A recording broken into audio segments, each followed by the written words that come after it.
முருகன் பக்தர்கள் அனைவருக்கும் அன்பு வணக்கங்கள்.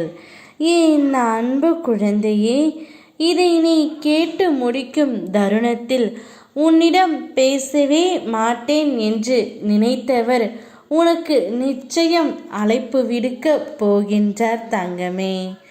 உன்னுடைய வலிகளையும் வேதனைகளும் எனக்கு நன்றாகவே புரிகின்றது.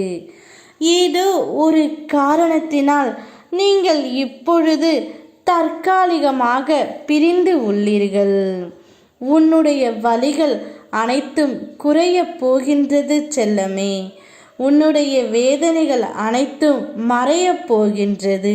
உன்னிடம் பேசவே மாட்டேன் என்று சொல்லும் உன்னுடைய உறவு இன்னும் ஒரு மணி நேரத்தில் உன்னை அழைத்து பேசப் போகின்றார். உன்னை பார்க்கவும் போகின்றார். வாழ்க்கையில் ஒன்றை மட்டும் நன்றாக புரிந்து கொள். தேடலை குறைத்து கொள்ள வேண்டும். அப்போதுதான் நிம்மதியாக இருக்க முடியும்.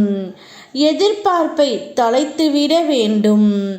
அப்போதுதான் மகிழ்ச்சியாக இருக்க முடியும். அதிகமாக பேசுவதை நிறுத்தி கொள்ள வேண்டும். அப்போதுதான் மற்றவர்களால் நீ தேடப்படுவாய். உன்னுடைய எதிர்பார்ப்பு தான் உன்னை இந்த அளவிற்கு கஷ்டப்படுத்துகின்றது தங்கமே. உனக்கு உன் துணை மீது அதீத அன்பினாலும் அதீத உரிமையினாலும் நீ அவர்களிடமிருந்து சற்று அதிகமாகவே எதிர்பார்க்கின்றாய். அதை பூர்த்தி செய்ய முடியாத சூழ்நிலையால் உங்களுக்குள் சண்டை, மன வருத்தம் ஏற்படுகின்றது. அப்படி மன வருத்தம் ஏற்பட்டதினால் இப்பொழுது நீங்கள் பிரிந்து இருக்கிறீர்கள். கவலைப்படாதே தங்கமே. உன்னுடைய மனதில் உள்ளதை உன் துணையிடம் மனம் விட்டு பேசு. இப்பொழுது நீ பிரிந்து இருப்பதை நினைத்து வருத்தப்படாதே. திடீர் திருப்பமாக எதிர்பாராத விதமாக உன் மனம் விரும்பிய உன் துணையிடமிருந்து அழைப்பு வரும். அப்பொழுது உன் மனதில் உள்ளதை நீ வெளிப்படையாக பேசு.